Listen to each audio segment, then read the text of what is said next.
कान को बंद करना है, चाहे आप लेट करके करो या चाहे आप बैठ करके करो।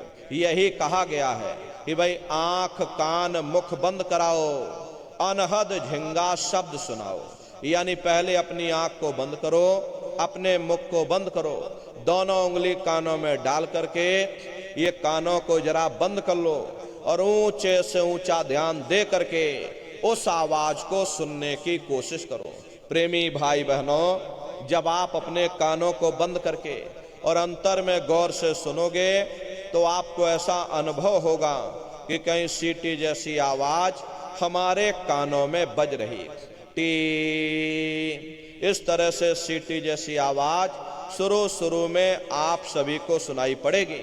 करना कुछ नहीं है, लेटे हो चाहे बैठे हो, बस आप उस आवाज को सुनते रहना और सुनते सुनते उसी में लीन हो जाओ।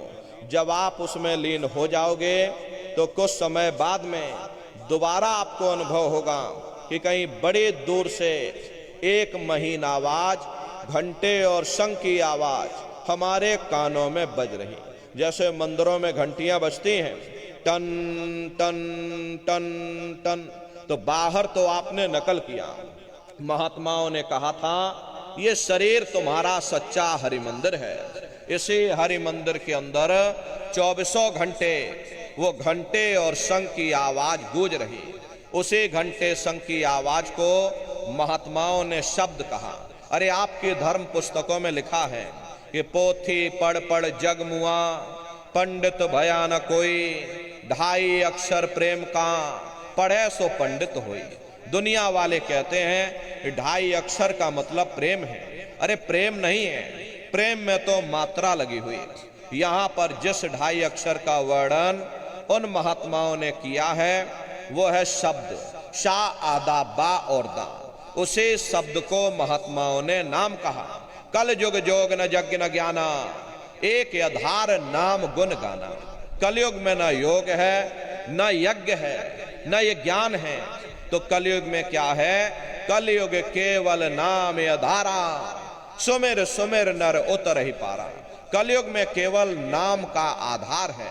यही मीराबाई ने कहा कि पायो जी मैंने नाम रतन धन पायो, वस्तु अमोलक दे मेरे सतगुरु, कृपा कर अपनायो, पायो जी मैंने नाम रतन धन पायो। उसी घंटे शंख की आवाज को महात्माओं ने शब्द या नाम कहा। उसी घंटे शंख की आवाज को ईसा मसीह साहब ने वर्ड या लागस कहकर याद किया।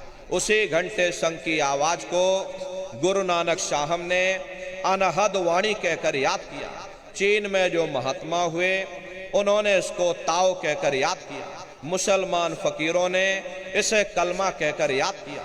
हिंदू महात्माओं ने इसे देववाणी आकाशवाणी कहकर याद किया। उन अलग अलग महात्माओं ने अपनी अपनी भाषा में हम लोगों को समझाने की कोशिश की कि भाई वो घंटे शंख की आवाज तुम्हारे सबके अंदर गूंज रही है, वो आपको सुनाई पड़ेगी। लेकिन शुरुआती समय में आपको ऐसा मालूम पड़ेगा कि कहीं बड़ी दूर पर घंटियां बज रही, टन टन टन टन, लेकिन सुनाई हरेक को पड़ेगी।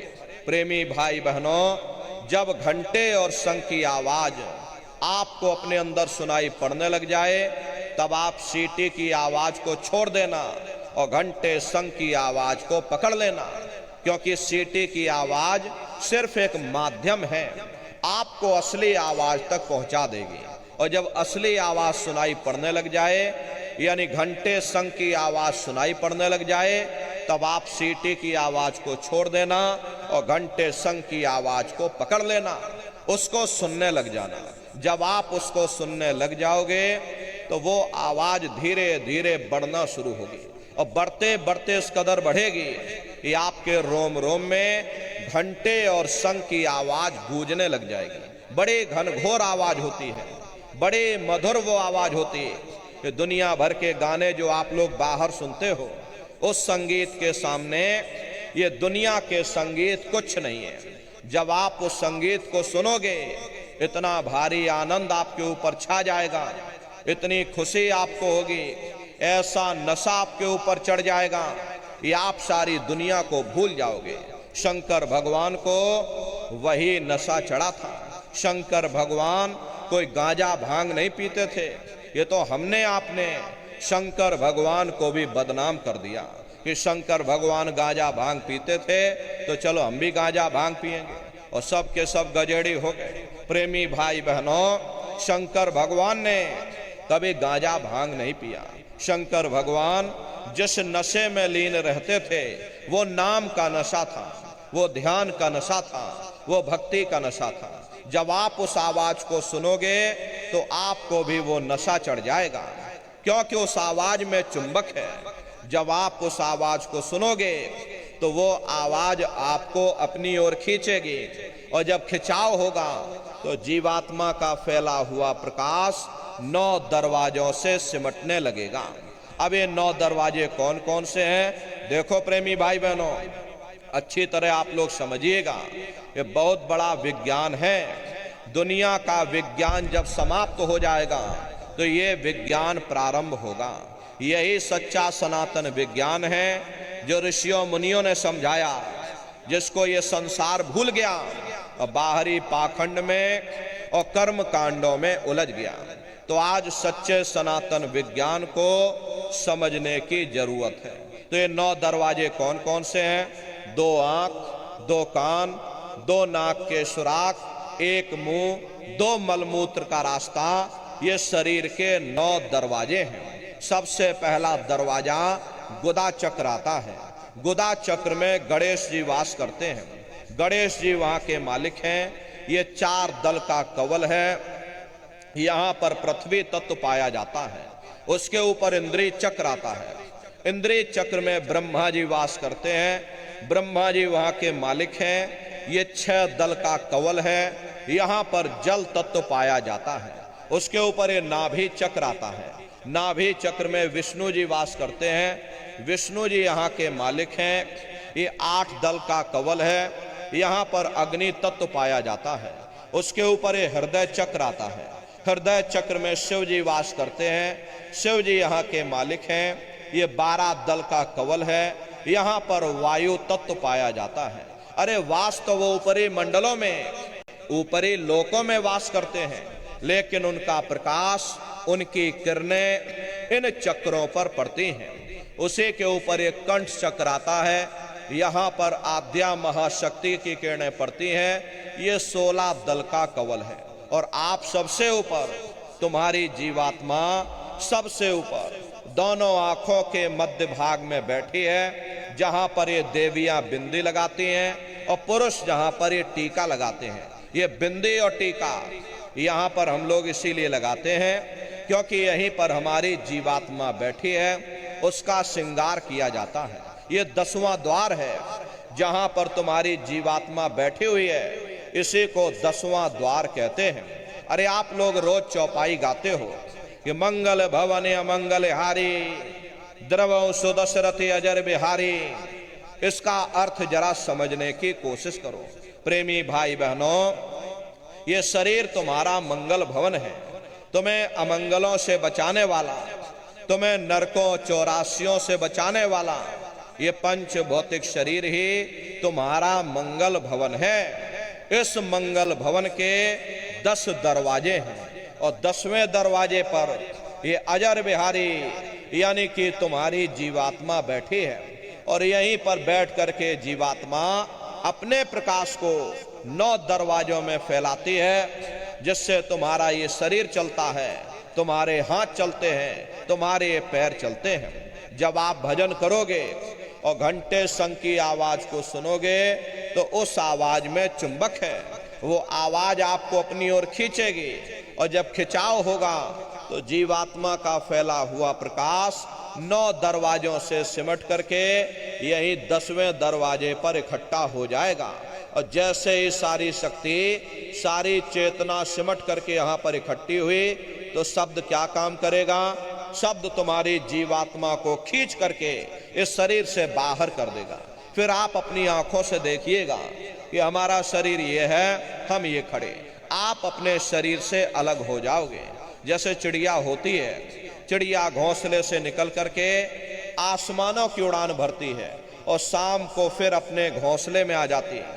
ऐसे ही तुम्हारी ये जीवात्मा इस शरीर रूपी घोंसले से निकल करके ब्रह्मांडों की सैर करेगी, देवी देवताओं के दर्शन करेगी, भगवान राम के दर्शन करेगी, भगवान कृष्ण के दर्शन करेगी और घूम करके फिर अपने शरीर रूपी घोंसले में वापस आ जाएगी। प्रेमी भाई बहनों, ये ब्रह्मा विष्णु महादेव जिनकी सारी दुनिया पूजा करती है, अरे आप सभी लोग ब्रह्मा विष्णु महादेव की पूजा करते हो और पूजा करते करते आपका ये जीवन बीत गया, लेकिन कभी तुमने विचार ये नहीं किया कि भाई जिनकी हम पूजा कर रहे, आखिर ये ब्रह्मा विष्णु महादेव कौन है, ये कहाँ पर रहते हैं, ये क्या काम करते हैं, इनके माँ बाप कौन है, भगवान राम कौन है, भगवान कृष्ण कौन है, ईश्वर कौन है, ब्रह्म कौन है, पर ब्रह्म कौन है, ये कहाँ पर रहते हैं। तो जरा संक्षिप्त में आप समझिएगा, क्योंकि अगर हम इसका वर्णन करेंगे तो हमको लाखों वर्ष लग जाएंगे, एक लोक का वर्णन नहीं हो पाएगा। इतने विशाल लोक इस आसमान के ऊपर बने हुए हैं, लेकिन संक्षिप्त में हम आपको बता रहे कि किन किन मंडलों को पार करते हुए तुम्हारी ये जीवात्मा अपने 5वें मंडल पर यानी कि सचखंड में पहुंचेगी। रास्ते में कौन कौन से देश मिलेंगे, उस देश के कौन कौन से राजा मिलेंगे, तो जरा संक्षिप्त में आप समझ लीजिए। प्रेमी भाई बहनों, जब आप भजन करोगे और जब घंटे और शंख की आवाज को सुनोगे तो उसी घंटे शंख की आवाज को पकड़ करके ये जीवात्मा ब्रह्मांडों की चढ़ाई करती है। पलक झपकते ये जीवात्मा खरबों योजन ऊपर चली जाती है। ये चांद सूरज सितारों को पार करने के बाद में सबसे पहले जो आपको लोक मिलेगा उसे महात्माओं ने शिवलोक कहा। शिवलोक तमोगुणी स्थान है, वहां के मालिक शिव जी हैं, वो पार्वती जी के साथ उस लोक में विराजमान हैं। चैतन्य धार जो ऊपर से नीचे आ रही, जिसे महात्माओं ने गंगा कहा, वह अपना केंद्र बिंदु शिवलोक को बनाती है। इसीलिए शिव जी की जटा में ये गंगा दर्शाई जाती हैं। इस लोक में असंख्यों जीवात्माएं रहती हैं। ये सभी जीवात्माएं शिव स्वरूप में मौजूद होती हैं। जब आप वहां पहुंचोगे और शिव जी का जब प्रत्यक्ष दर्शन करोगे तो आपका स्वरूप भी शिव के समान यानी कि शिव स्वरूप हो जाएगा। जो शक्तियां शिव जी को प्राप्त होती हैं वही शक्तियां साधक को भी प्राप्त हो जाती हैं। शिव जी का दर्शन करने के बाद में फिर जब आप ऊपर चढ़ोगे उसी के ऊपर ब्रह्मा जी का लोक आएगा। ब्रह्मा जी का लोक वो रजोगुणी स्थान है। वहां के मालिक ब्रह्मा जी हैं।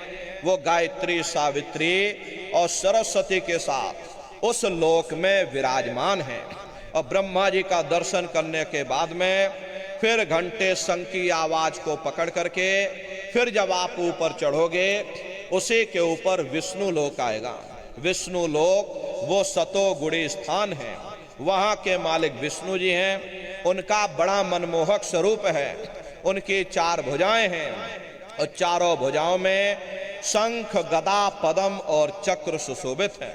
और आप क्षीर सागर में लक्ष्मी जी के साथ विराजमान हैं। ये तीनों देवता ब्रह्मा विष्णु और महादेव अपने अपने लोक में बैठ करके राज कर रहे हैं।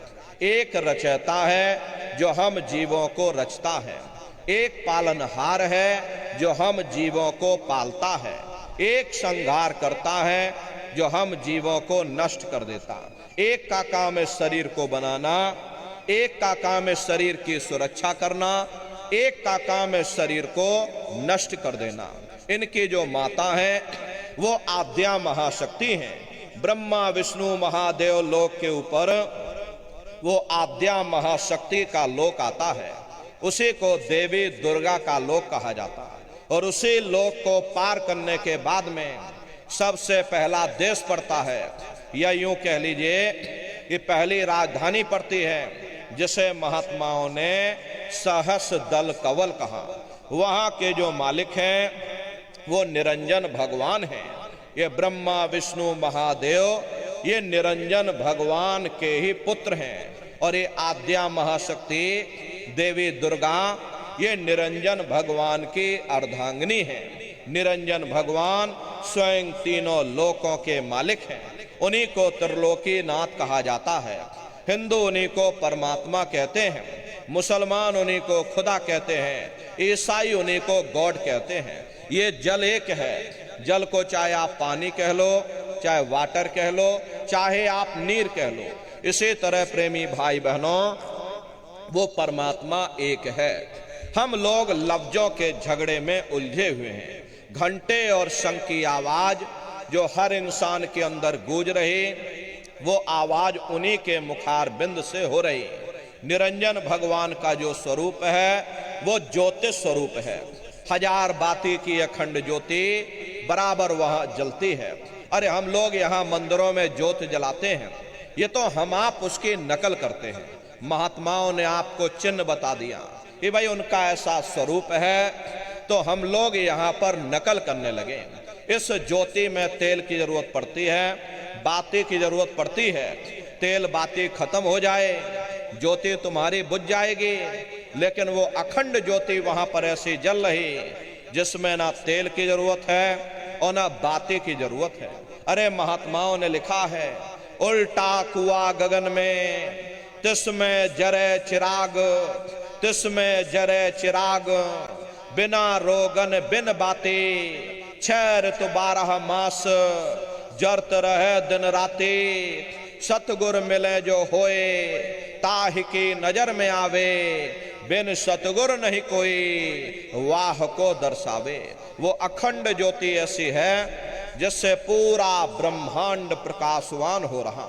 जितनी भी अवतारी शक्तियां आई, भगवान राम आए, राम को वहीं से नीचे उतारा गया। इसीलिए उस देश को अयोध्या नगरी या कौशलपुर देश भी कहा जाता है। अरे गोस्वामी जी महाराज जब साधना करके वहां पहुंचे, तभी गोस्वामी जी महाराज ने रामचरितमानस में लिख दिया। देखो प्रेमी भाई बहनों, रामचरितमानस में गोस्वामी जी महाराज ने जो भी लिखा है वो सब अंतर का भेद लिखा। जब उन्होंने साधना किया, साधना करके जब ऊपर गए, ऊपर जा करके जो कुछ उन्होंने अपनी दिव्य दृष्टि से देखा वो रामचरितमानस में लिख दिया। आप लोग ऊपर गए नहीं, आपने कुछ देखा नहीं, इसीलिए आप अर्थों को समझ नहीं पाते हो और अर्थ का अनर्थ कर देते। तो क्या लिखा गोस्वामी जी महाराज ने? देखिए गोस्वामी जी महाराज रामचरितमानस में लिखते हैं कि मोद्यो नैन त्रिशत में भयो, पुन चितवत कौशलपुर गयो। जब मैंने अपने बाहर की आंख बंद की, मेरी अंतर की आंख खुल गई और मैं क्या देख रहा हूं, मैं कौशलपुर देश में पहुंच गया। मोह विलोक राम मुस्काई, मुझे देख करके भगवान राम प्रसन्न हो गए। उन्होंने ऊपर जाने का मुझे रास्ता दे दिया। मैं ऊपर जा करके क्या देख रहा हूं, उधर माज सुनंडज राया, देखे बहु ब्रह्मांड निकाया, अति विचित्रता लोक अनेका, रचना अधिक एक तेका। विचित्र विचित्र भांत के वहां पर लोक बने हुए, एक से बढ़कर एक सुंदर सोने के वहां पर महल बने जिनकी शोभा अवर्णीय है। प्रेमी भाई बहनों, वो असली अयोध्या नगरी है, वो भगवान राम का असली देश है। प्रेमी भाई बहनों, महात्मा जब साधना करके वहां पहुंचे, तभी उन्होंने लिख दिया।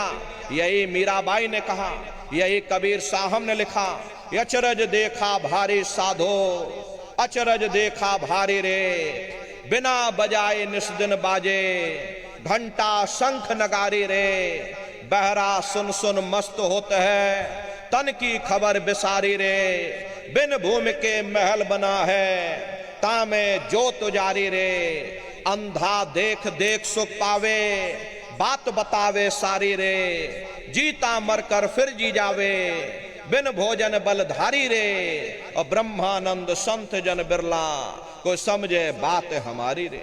प्रेमी भाई बहनों, वो असली अयोध्या नगरी है, वो भगवान राम का असली देश है। राम जी का दर्शन करने के बाद में फिर तुम्हारी यही जीवात्मा दूसरे मंडल की आवाज को पकड़ करके दूसरे मंडल की चढ़ाई करेगी। श्याम तज श्वेत को गहना, सुरत को तान धुन सुनना। बंक के द्वार धस बैठो और त्रिकुटी जाए कर लेना। उसी के ऊपर दूसरा देश आता है जिसे महात्माओं ने त्रिकुटी देश कहा। वहां के जो मालिक हैं वो ब्रह्म हैं। वहीं से मन और माया की उत्पत्ति हुई। वहीं से तीन गुण, रजोगुण, तमोगुण, सतोगुण, ये तीनों गुणों की उत्पत्ति वहीं से हुई। प्रेमी भाई बहनों, ये जो आपके वेद हैं, वेदों को सारी दुनिया पढ़ती है। वेदों की भी उत्पत्ति उसी स्थान से हुई है। महात्मा कहते हैं कि त्रिकुटी महल में विद्या सारा, घनहर गरजे बजे नगारा, लाल वरन सूरज उजियारा। वहां पर दो धुने, बादलों की गर्जन और मृदंग की आवाज उस लोक में गूंजती रहती है। जैसे पहले स्थान पर भगवान राम के देश में घंटे और शंख की आवाज गूंजती है, ऐसे दूसरे मंडल पर यानी कि ब्रह्म के देश में बादलों की गर्जन और मृदंग वहां पर बजता रहता। ओम का जाप बराबर वहां होता रहता। ब्रह्म का जो स्वरूप है लाल वरन सूरज उजियारा। ये सूरज कुछ नहीं है। ऐसे तुम लाखों लाख सूर्य इकट्ठे करोगे तो वहां का एक सूर्य बनेगा। प्रेमी भाई बहनों, ब्रह्म का जो स्वरूप है वो सुबह के लाल सूर्य के समान है, इसीलिए वहां का पूरा ब्रह्मांड लाल है।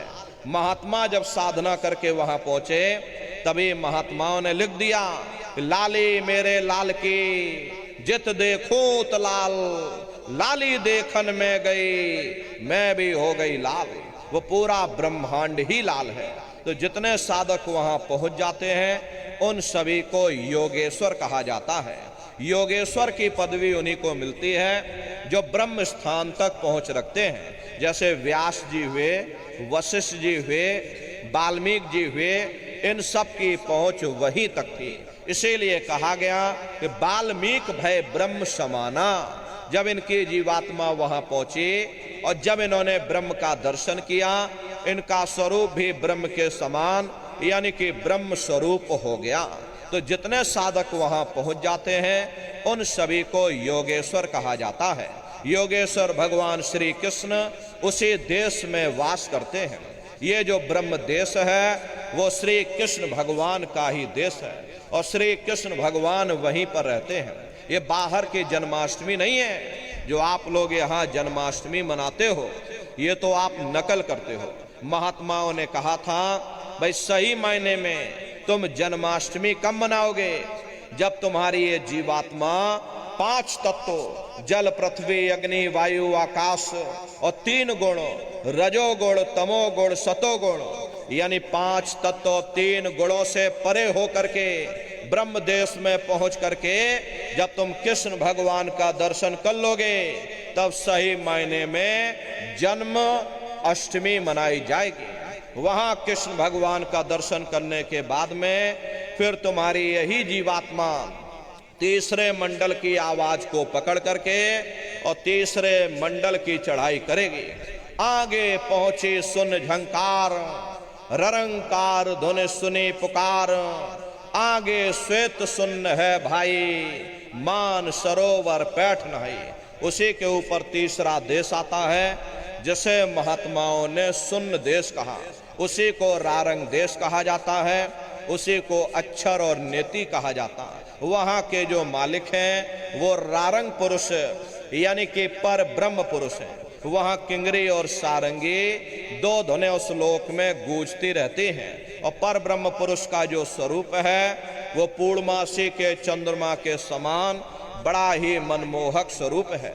इसी स्थान पर प्रेमी भाई बहनों एक बहुत बड़ा अमृत का सरोवर बना हुआ है जिसे महात्माओं ने मान सरोवर कहा।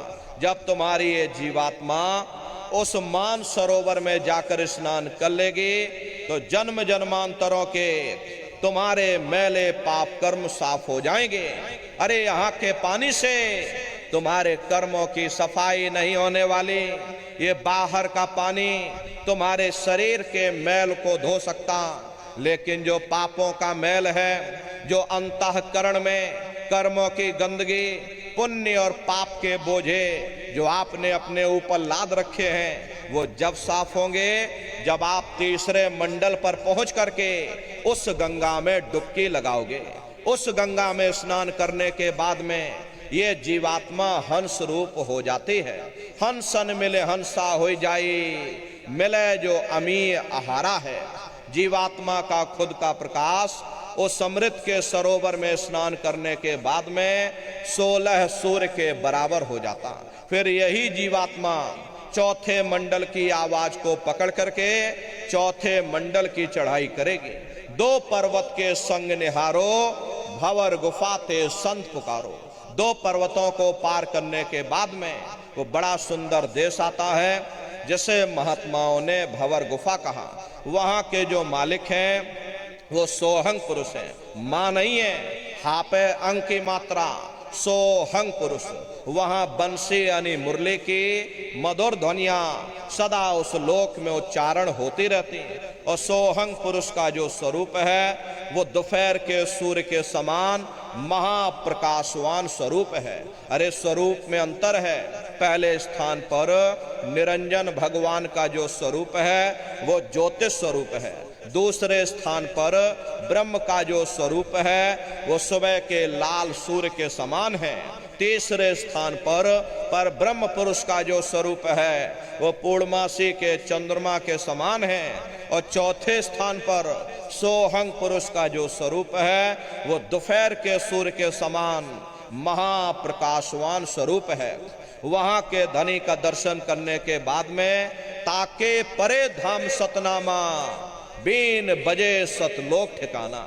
सोहंग देश के ऊपर वो 5वां देश आता है जिसे महात्माओं ने सचखंड देश कहा।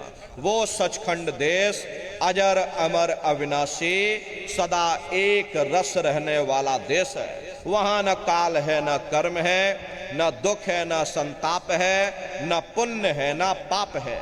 जो जीवात्माएं वहां पर पहुंच जाती हमेशा के लिए जन्म मरण के बंधनों से आजाद हो जाती। वहां के जो मालिक हैं वो सतपुरुष भगवान हैं जिनके रोम रोम में खरबों खरब सूरज चांद सितारे प्रकाशवान। वही हमारे आपके सच्चे मालिक हैं, वही हमारे आपके सच्चे पिता हैं। अरे हमको आपको वहीं से नीचे उतारा गया। फिर शब्द को पकड़ करके शब्द शब्द पौड़ी पर चढ़कर पहुंचो सचखंड सतनाम। तो शब्द कब पकड़ में आएगा? जब आप भजन करोगे। और भजन कैसे किया जाएगा जरा अच्छी तरह से समझ लीजिए। ये आंख और कान को बंद करिएगा लेकिन मन को रोकिएगा। ऐसे समय पर तुम्हारा ये मन जरूर भागेगा। अभी आप यहाँ बैठे हो, शरीर भले तुम्हारा यहाँ बैठा लेकिन मन सारी दुनिया में भाग रहा।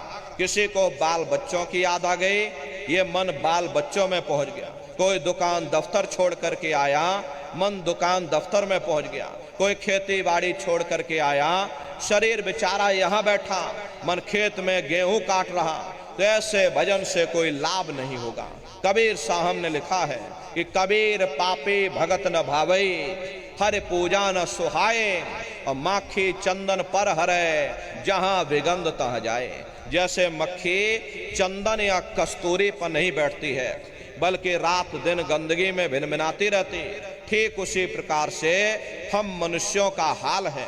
हमारे आपके बुरे खोटे पाप कर्म हमें महात्माओं की तरफ जाने नहीं देते, उनके वचनों को सुनने नहीं देते। ये सब हमारे मन की खुराफात है। जिन्होंने मार मन डाला उन्हीं को सूरमा कहना, बड़ा बैरी ये मन घट में, इसी का जीत ना कटना। अगर दुनिया में कोई हमारा दुश्मन है वो केवल तुम्हारा अपना ये मन है। ये मन रूपी रावण कब मरेगा? जब 9 द्वारों पर फतेह हासिल करके तुम यहाँ 10वें द्वार पर चढ़ जाओगे, तब सही मायने में दशहरा मनाई जाएगी। अरे बाहर की दशहरा नहीं है जो लकड़ी का रावण बना देते हो और फूंक फांक करके घर चले आते, कहते भाई हमने रावण मार दिया। अरे महात्माओं ने कहा था भाई सही मायने में तुम दशहरा कब मनाओगे? जब 9 द्वारों पर फतेह हासिल करके तुम यहाँ 10वें द्वार पर चढ़ जाओगे, तब सही मायने में विजय दशमी मनाई जाएगी।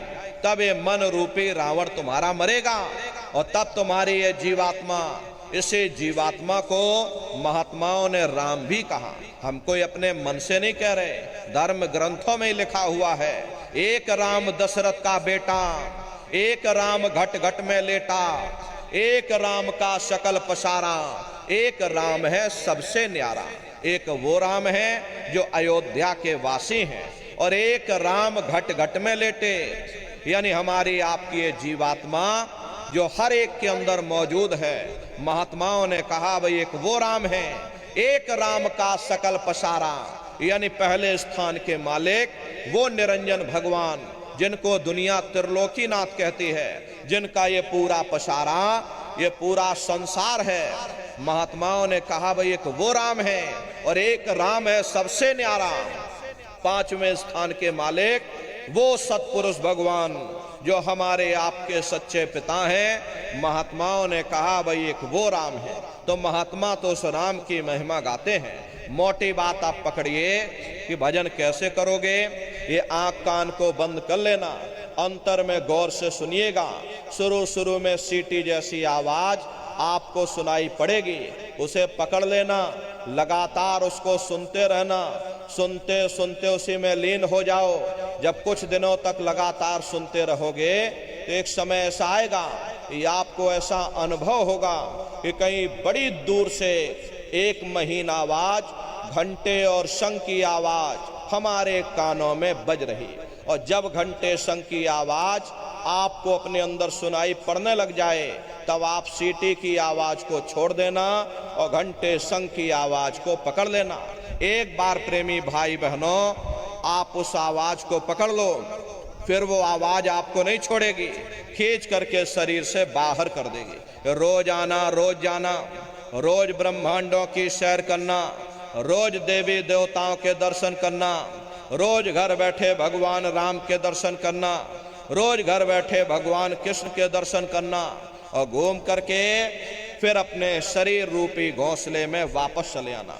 तो सुमरन, ध्यान और भजन, तीन क्रियाएं आपको बताई गई, नित्य नियम से करिएगा। नागा नहीं होना चाहिए। शरीर को आप देखो भोजन देते हो, सुबह दोपहर शाम रात भोजन करते रहते हो, लेकिन कभी तुमने विचार ये नहीं किया ये जीवात्मा जो जन्म जन्मांतरों से बेचारी भूखी प्यासी बैठी है, जिसकी शक्ति से तुम्हारा ये भारी भरकम शरीर चल रहा, कभी अपनी जीवात्मा को तुमने भोजन नहीं दिया। अरे इसका भोजन भजन है, इसका भोजन शब्द है, इसका भोजन नाम है। अपना ये नियम बनाओ कि पहले हम अपनी जीवात्मा को भोजन देंगे, फिर अपने शरीर को भोजन देंगे। अगर ये नियम तुम्हारा बन गया, तुम्हारा लोक भी बन जाएगा, तुम्हारा परलोक भी बन जाएगा।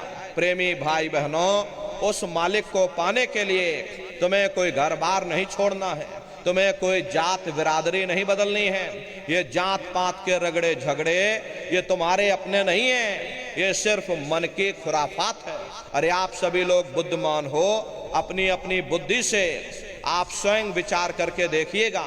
जब गुरु नानक साहब नहीं आए थे तब कोई सिख नहीं था, जब मोहम्मद साहब नहीं आए थे तब कोई मुसलमान नहीं था, जब ईसा मसीह साहब नहीं आए थे तब कोई ईसाई नहीं था।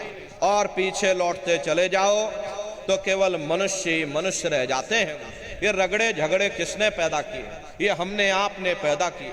कोई भी महात्मा यहाँ पर आकर के ना कोई कौम मनाने आता है, न कोई महात्मा यहाँ मजहब चलाने आते हैं, न कोई यहाँ जात बिरादरी को बदलने आते हैं, और ना ही आप हमारे हाथों में ये डंडे और तलवारें देने के लिए आते हैं। अरे आप तो सच्चा मार्ग, सनातन मार्ग समझाने के लिए इस धराधाम पर शरीर रूप में अवतरित होते हैं। महात्मा कोई जात बिरादरी नहीं देखते। अरे महात्मा कोई ऊंच नीच भेदभाव पैदा नहीं करते। अगर महात्माओं ने भेदभाव किया होता तो देखो भगवान राम जंगलों में रहने वाली आदिवासी महिला शबरी का जूठा बेर भगवान राम नहीं खाते। निर्मल मन जन सो मोह पावा, मोह कपट छल छिद्र न भावा। इसीलिए महात्मा कहते हैं जात पात पूछे नहीं कोई, हर का भजय सो हर का हुई। लोग यहाँ जात पात बनाते बनाते मर गए, लेकिन ऐ नर नारियों, जब तुम्हारी ये जीवात्मा इस मनुष्य रूपी चोले को छोड़ करके ऊपर जब तुम धर्मराज की कचहरी में पहुंचोगे, तो वहां ना तुमसे ये पूछा जाएगा कि भाई तुम किस जाति के हो, या तुम किस कौम के हो, या तुम किस मजहब के हो। अरे भाई तुम हिंदू हो या मुसलमान हो, तुम हिंदुस्तान से आए हो या सीधे पाकिस्तान से चले आ रहे। अरे वहां तुम्हारे कर्म देखे जाएंगे, भक्ति भाव देखा जाएगा, मालिक से मिलने का प्रेम और प्यार देखा जाएगा। इसीलिए महात्मा कहते हैं भाई मालिक को पाने के लिए तुम्हें कोई जात बिरादरी नहीं बदलनी, तुम्हें कोई घर परिवार नहीं छोड़ना, तुम्हें कोई बाल बच्चे नहीं छोड़ने, तुम्हें कोई जंगलों पहाड़ों में नहीं भटकना, तुम्हें कोई काले नीले पीले कपड़े नहीं पहनना, तुम्हें कोई ठंडे पानी गर्म पानी में गोता नहीं लगाना, तुम्हें कोई साधु सन्यासी और बाबा नहीं बनना। अरे भाई तुम अपने अपने घर परिवार में रहो, अपने अपने बाल बच्चों के साथ रहो, अपने अपने समाज में रहो, समाज की रीत नीत नियम के अनुसार रहो, मेहनत और ईमानदारी से काम करो और 24 घंटे में से घंटा 2 घंटा समय निकाल करके सुमरन ध्यान और भजन करिएगा। यही दौलत तुम्हारे काम आएगी, बाकी सब रगड़े झगड़े ये सब तुम्हारे यहीं पड़े रह जाएंगे। सुई की एक नोक भी तुम्हारे साथ में जाने वाली नहीं है। बड़े बड़े राजे महाराजे आए, सारी जिंदगी उन्होंने ये किला बनाते बनाते गुजार दिया। आज उनके किलों को जाकर देखो, आज खंडहर बने पड़े हुए। विश्व विजेता सिकंदर सारी दुनिया पर राज करने का ख्वाब देखता था, वो भी मुट्ठी खोल करके चला गया। अरे कोई क्या साथ लेकर जाएगा? जो चीज तुम्हारे साथ में जाने वाली वो केवल परमात्मा की भक्ति है। इसलिए प्रेमी भाई बहनों, वो दौलत कमा लो जो अंत समय में तुम्हारे काम आवे, वरना ये समय तुम्हारा निकलता जा रहा। ये श्वासों की पूंजी ये दिन प्रतिदिन कम होती जा रही, और एक समय ऐसा आएगा ये बुलबुला तुम्हारा फूट जाएगा। फिर ना जाने ये मनुष्य शरीर तुमको मिले ना मिले, अरे तुम भटकते रह जाओगे युगों युगों के लिए उन नरकों और चौरासियों में। इसलिए प्रेमी भाई बहनों, अहो भाग्य है आपका, आपको ये मनुष्य शरीर मिल गया, आपको ये मौका मिल गया। इस मौके का लाभ उठाओ, मनुष्य रूपी मंदिर में बैठ करके वो आत्मधन कमा लो, वो खजाना कमा लो जिससे तुम्हारी जीवात्मा का कल्याण हो जावे। तो सुमरन ध्यान और भजन नित्य नियम से करिएगा। और देखो प्रेमी भाई बहनों, हमारी आपसे अंतिम प्रार्थना है कि आप सभी लोग शाकाहारी रहिएगा, क्योंकि हमारे गुरु महाराज ने शाकाहार पर विशेष जोर दिया। गुरु महाराज हमारे कहते थे कि बच्चे बच्चियों तुम लोग शाकाहारी रहना, शाकाहार का प्रचार करते रहना, इसी से देश और दुनिया में भारी परिवर्तन होगा। प्रेमी भाई बहनों, परिवर्तन कोई कानून बनाने से नहीं होगा, परिवर्तन कोई फांसी देने से नहीं होगा, परिवर्तन कोई आंदोलन तोड़फोड़ हड़ताल करने से नहीं होगा। परिवर्तन तब होगा जब लोगों के विचार बदलेंगे, लोगों की भावनाएं बदलेंगी, और विचार जब बदलेंगे जब लोगों का खान पान शुद्ध होगा। देसी कहावत है, जैसा खाए अन्न वैसा होए मन। जब इंसान पशुव्रती भोजन करेगा तो उसकी बुद्धि स्वतः ही पशुओं जैसी हो जाएगी। फिर जिस शराब के नशे में माँ बहन बेटी की पहचान खत्म हो जाए, उस शराब को पी करके यह कैसे पता चलेगा कि क्या अच्छा और क्या बुरा है?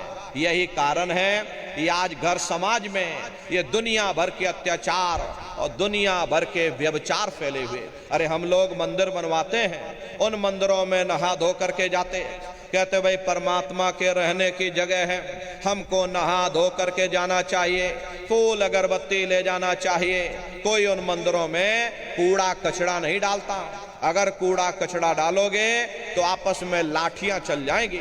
फिर ये जो हरि मंदिर है, ये पंच भौतिक शरीर जिसे महात्माओं ने हरि मंदिर कहा, इसमें तुम हाड़ मांस के लोथड़े डालते हो, इसमें तुम शराब के कतरे डालते हो, इसमें तुम मुर्गा मुर्गी काट करके डाल रहे, इसमें तुम मांस मछली काट करके डाल रहे, अपने बनाए हुए ईंट गारे के मंदिर की तुम कद्र करोगे और परमात्मा के बनाए हुए इस मानव मंदिर को, इस हरि मंदिर को तुमने जीते जी कब्रिस्तान बना दिया तो सख्त सजा मिलेगी। अरे महात्माओं ने लिखा है, तिल भर मच्छी खाए के कोट गऊ दे दान, काशी करवट जा मरे निश्चय नरक निदान।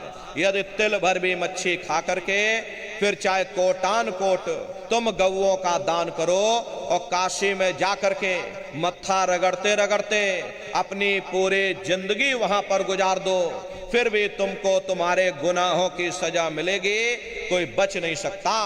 क्योंकि ये कर्म भूमि है, यहाँ तुम जैसा कर्म करोगे वैसा फल तुमको मिलेगा। देखिए इस कर्म भूमि पर कृष्ण भगवान तक नहीं बच पाए।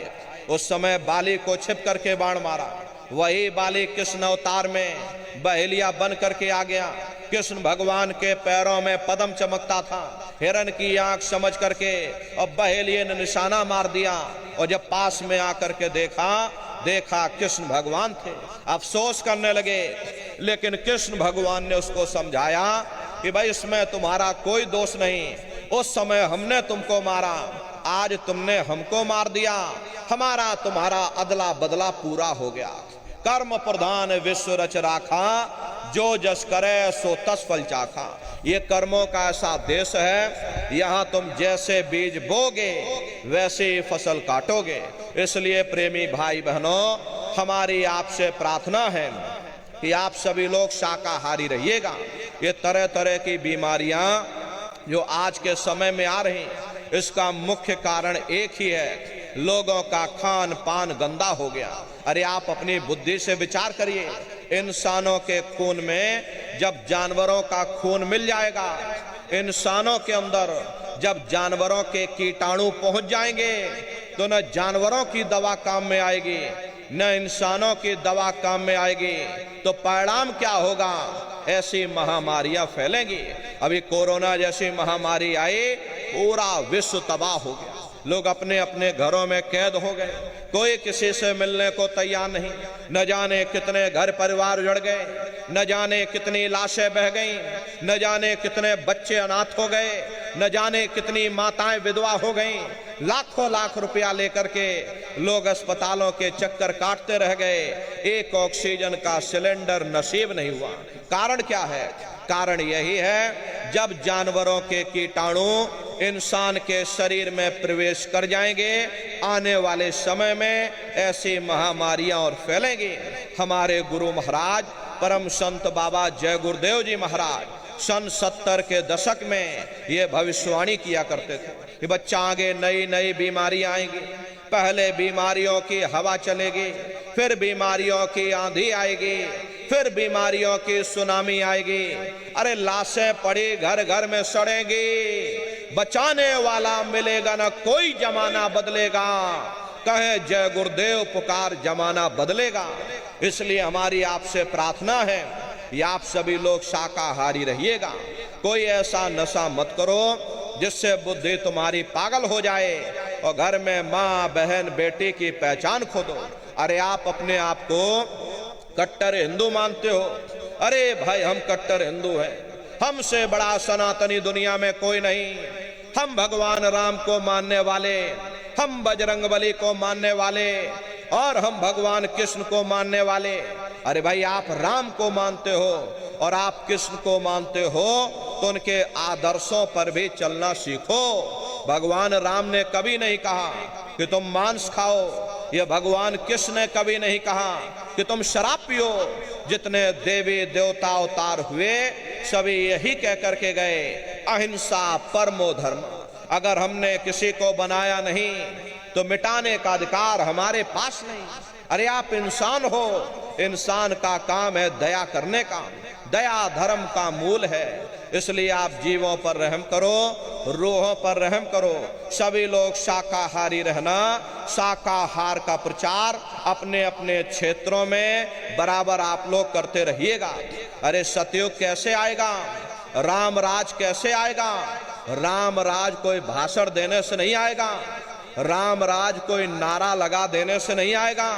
राम राज कोई भगवा फहरा देने से नहीं आएगा, राम राज कोई हिंदू मुसलमान करने से नहीं आएगा।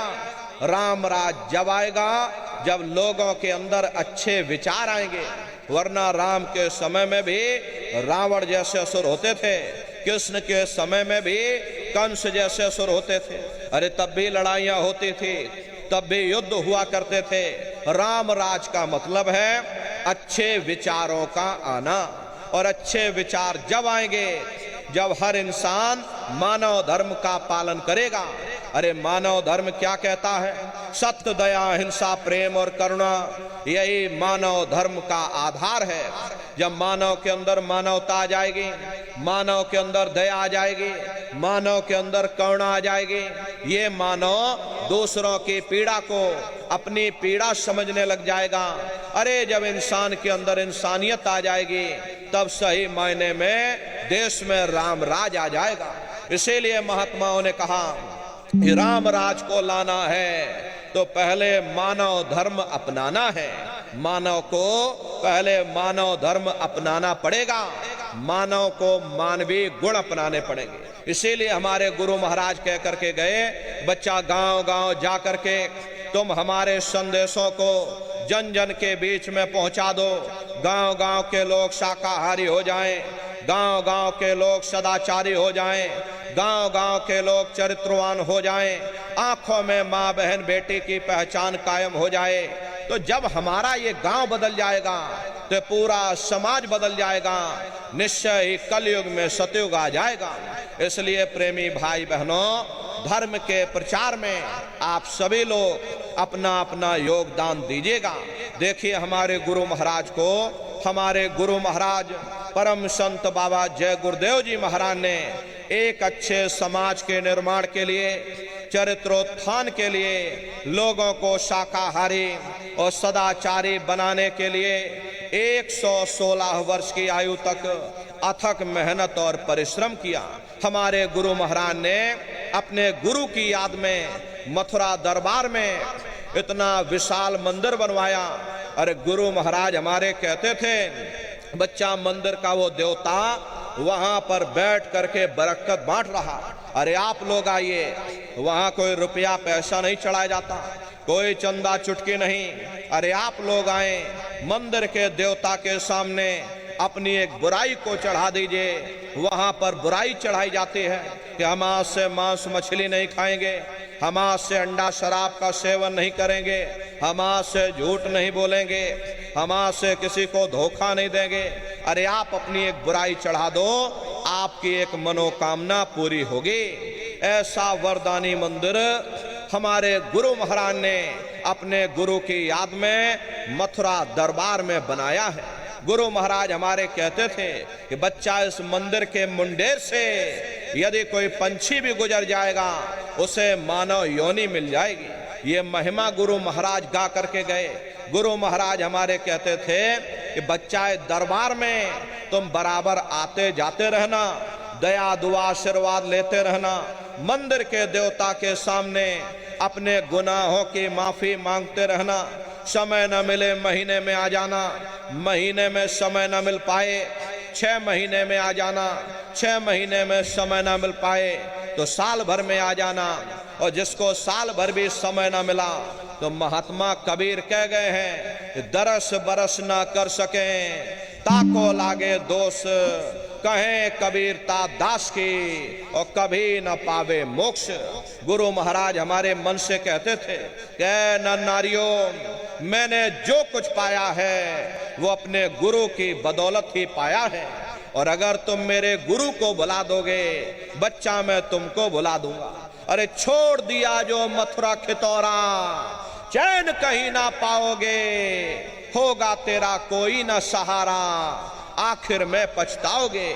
इसलिए प्रेमी भाई बहनों, हमारी आपसे प्रार्थना है, अपने दरबार में बराबर हाजिरी देते रहना, दया दुआ आशीर्वाद लेते रहना।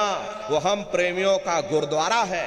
देखो शंकर भगवान और पार्वती जी उत्तराखंड की तरफ चले जा रहे थे और चलते चलते शंकर जी ने जमीन पर लेट करके दंडवत प्रणाम किया।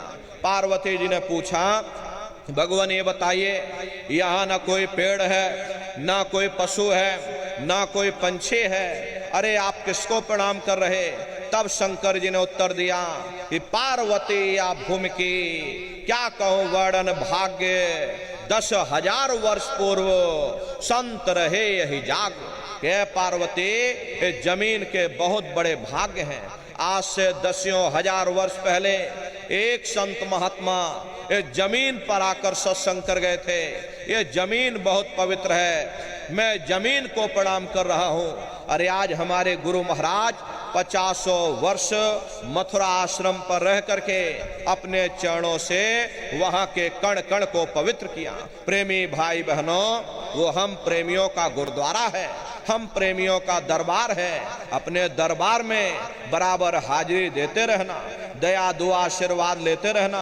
देखिए अभी भंडारे का कार्यक्रम हमारे गुरु महाराज परम संत बाबा जय गुरुदेव जी महाराज का ये पावन वार्षिक भंडारा 17 मई से 21 मई तक मथुरा दरबार में मनाया जाएगा। तारीख आप सभी लोग याद रखिएगा, 17 मई से 21 मई तक हमारे गुरु महाराज का ये पावन वार्षिक भंडारा मथुरा दरबार में होने जा रहा। तो आप सभी प्रेमी भाई बहन भंडारे के कार्यक्रम में सब परिवार सादर आमंत्रित हैं। आप लोग पधारिएगा, अपने अपने बच्चों को भी साथ में लेकर के आइएगा। प्रेमी भाई बहनों, वो हम प्रेमियों का गुरुद्वारा है, हम प्रेमियों का दरबार है। अपने दरबार में बराबर हाजिरी देते रहना, दया दुआ आशीर्वाद लेते रहना। देखिए मथुरा दरबार में हमारे गुरु महाराज की एक छोटी सी गौशाला भी है। हमारे गुरु महाराज के पास में कुल 2 गाय थी। 2 गायों का इतना बड़ा परिवार है, बाहर से कोई गाय नहीं आई। 2 गायों का इतना बड़ा परिवार है। ये आज के समय में करीब करीब 3,000 गायें हैं और 3,000 के ऊपर सांड हैं। गौशाला अलग है, नंदीशाला अलग है। हमारे यहाँ किसी को बाहर नहीं भेजा जाता, क्योंकि हमारे गुरु महाराज कह करके गए कि बच्चा ये मेरी प्यारी गाय हैं, इनको यहीं रखना, यहीं सेवा पानी करना। इसीलिए चाहे गाय हो या चाहे बैल हो, हमारे यहाँ किसी को बाहर नहीं भेजा जाता। गायों के लिए अलग से गौशाला है और सांडों के लिए अलग से नंदीशाला बनी है। उसी के बगल में अपना एक बहुत बड़ा कॉलेज है, जिसमें 2,500 से 3,000 बच्चे निःशुल्क विद्याध्ययन करते हैं। कॉपी किताब पढ़ाई लिखाई भोजन पानी बिल्कुल निःशुल्क है। उसी के बगल में अपना एक बहुत बड़ा अस्पताल है। प्रेमी भाई बहनों, वो गुरु महाराज की कर्म भूमि है और हमारे गुरु महाराज की जन्म भूमि, जहाँ पर हमारे गुरु महाराज का जन्म हुआ, अरे आपके पड़ोस में ही जिला इटावा ग्राम खितौरा पड़ता है। जैसा भव्य मंदिर मथुरा दरबार में बना हुआ, उसी तरह से भव्य मंदिर गुरु महाराज की जन्मभूमि पर बन करके तैयार हो चुका। ये जो आप पोस्टर देख रहे हो, ये गुरु महाराज की जन्मभूमि का मंदिर है और इधर जो ये पोस्टर लगा है, ये मथुरा दरबार का मंदिर है। तो समय निकाल करके दरबार में आप लोग पधारिएगा, अपने अपने बच्चों को भी साथ में ले करके आइएगा। हम लोग ये सोचने लगते हैं कि अरे बच्चों को क्या करेंगे ले जाकर, ये बच्चे छोटे हैं, इनको घर में रहने दो, इनको पढ़ाई लिखाई करने दो। अरे पढ़ाई लिखाई जरूरी है, हम आपकी ये बात मानते हैं कि आज के समय में शिक्षा बहुत जरूरी है। अरे हमको भी गुरु महाराज ने पढ़ाया लिखाया। प्रारंभिक शिक्षा हमारी गुरु महाराज की जन्म भूमि पर हुई, क्योंकि जो गुरु महाराज की जन्म भूमि है खितौरा धाम, वही हमारी भी जन्म भूमि है। प्रारंभिक शिक्षा हमारी वहीं पर हुई। उसके बाद 5 वर्ष की उम्र में गुरु महाराज अपने साथ मथुरा ले आए। आगे की तैयारी गुरु महाराज ने मथुरा में कराई। तो कहने का मतलब ये है कि हमारे गुरु महाराज ने हमको भी पढ़ाया लिखाया। लेकिन प्रेमी भाई बहनों, पढ़ाई लिखाई के साथ साथ अच्छे संस्कार भी जरूरी हैं। और संस्कार कोई MA BA की डिग्री कर लेने से नहीं पड़ जाते, संस्कार कोई डिप्लोमा कर लेने से नहीं पड़ जाते। अगर MA BA की डिग्री कर लेने से ही इन बच्चों के अंदर संस्कार पड़ गए होते तो हिंदुस्तान में इतने वृद्धा आश्रम न खोले जाते। अरे संस्कार पढ़ेंगे महात्माओं के वचनों से, संस्कार पढ़ेंगे सत्संग के माध्यम से। ये बच्चे देश के भविष्य हैं। इन बच्चों के अंदर अच्छी शिक्षा के साथ साथ अच्छे संस्कार डालना ये समय की बहुत बड़ी मांग है। अरे आज के समय में बच्चों के अंदर संस्कारों की कमी देखी जा रही, वरना पहले के समय में अकेले माँ बाप अपने 4-4 बच्चों को पाल लेते थे, लेकिन आज के समय में वही 4-4 बच्चे, वही MA BA और डिग्री और डिप्लोमा किए हुए बच्चे अपने माँ बाप को रोटी नहीं खिला पा रहे। शादी हो जाती है, घर परिवार बांट करके रख दिया, जमीन जायदाद बांट करके रख दी, चूल्हा चौका बांट करके रख दिया, यहाँ तक कि बेचारे बूढ़े माँ बाप को भी बांट करके रख दिया। 10 दिन तुम हमारे घर छोड़ दो और 10 दिन बाद ले जाओ अपने घर रोटी खाओ। ये सब क्या है? ये संस्कारों की बड़ी भारी कमी है। ऐ माताओं बहनों, ये बच्चे तुम्हारी धरोहर हैं, ये बच्चे तुम्हारे जीवन की पूंजी हैं। अपनी पूंजी को संभाल करके रखिएगा। इन बच्चों को आप बचपन से तैयार करो, इनको अच्छी शिक्षा देना, इनको अच्छे संस्कार देना, इनको शाकाहारी बनाना, इनको सदाचारी बनाना, इनको चरित्रवान बनाना, और इनको भी तुम राम और कृष्ण बना दो। यही बच्चे बड़े हो करके अपने माँ बाप का नाम रोशन करेंगे, घर और समाज का नाम रोशन करेंगे। इसलिए प्रेमी भाई बहनों, अपने अपने बच्चों के साथ, इष्ट मिष्ट परिवार वालों के साथ आप सभी प्रेमी भाई बहन गुरु महाराज के वार्षिक भंडारे के कार्यक्रम में कृष्ण भगवान की नगरी मथुरा में परिवार सादर आमंत्रित है। आप लोग पधारिएगा। सुमरन, ध्यान और भजन बराबर आप लोग करते रहना। 24 घंटे में से घंटा 2 घंटा समय निकाल करके अपने अपने घरों में बैठ करके नित्य सुमरन, ध्यान और भजन करते रहिएगा। इतना जान लो प्रेमी भाई बहनों, ये रास्ता बिल्कुल सच्चा है। आप करोगे तो आपको अनुभव होगा, दिखाई भी पड़ेगा, सुनाई भी पड़ेगा। अरे तुम्हारा लोक भी बन जाएगा, तुम्हारा परलोक भी बन जाएगा। इसी के साथ अब हम अपनी वाणी को विराम देते हैं। आप लोगों ने अपना कीमती समय हमको दिया, इसके लिए आप सभी प्रेमी भाई बहनों को बहुत बहुत साधुवाद है। कहने सुनने में यदि हमसे कोई गलती भूल चूक हुई हो, हम छोटे हैं, आप सभी लोग हमारी माताएं बहनें बूढ़े बुजुर्ग हमको छोटा समझ करके आप सभी प्रेमी भाई बहन हमको क्षमा कीजिएगा। बोलो जय गुरुदेव, जय गुरुदेव। सभी लोग खड़े हो जाइए, सभी लोग खड़े हो करके मालिक के पावन नाम का सभी प्रेमी भाई बहन प्रेम से उच्चारण करेंगे। बोलो जय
तब आप लोग अपने अपने घरों की तरफ बढ़ाइएगा।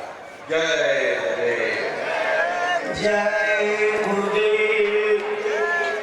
प्रेमी भाई बहनों, अब पूज्य महाराज जी आप सब लोगों से मिलने के लिए मंच के नीचे आ रहे हैं। भाई लोग थोड़ा धीरज रखेंगे, पहले बहनों माताओं को मिलने का अवसर दे देंगे। बहनें माताएं ध्यान दें, आप लोग जो आगे की तरफ खड़ी हुई हो एक पंडाल पीछे जाइए। दूसरे वाले पंडाल के बाद बाइक के बाद गैलरी खुली है, वहाँ से रास्ता मिलेगा।